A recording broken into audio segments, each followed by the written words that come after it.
మాట్లాడడానికి వెళ్ళినప్పుడు నువ్వు ఒకటే జ్ఞాపకం చేసుకోవాలి, దేవా నీవు నాతో చేసినటువంటి నిబంధనను ఒక్కసారి జ్ఞాపకం చేసుకో.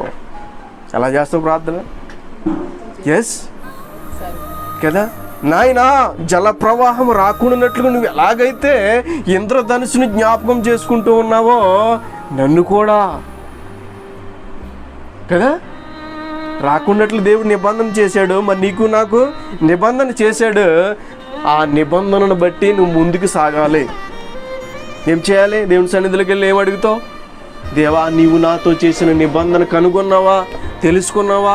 ఎలాంటి నిబంధన అయితే దేవుడు చేశాడో అది మనకి చాలా అవసరమై ఉన్నది. చెప్పగలవా ఈరోజు ఏ నిబంధన ఉంది నీ మీద? ఎలాంటి ప్రణాళిక ఉంది, ఎలాంటి చిత్తం, ఎలాంటి ఉద్దేశం కనిపిస్తుంది దేవుడికి?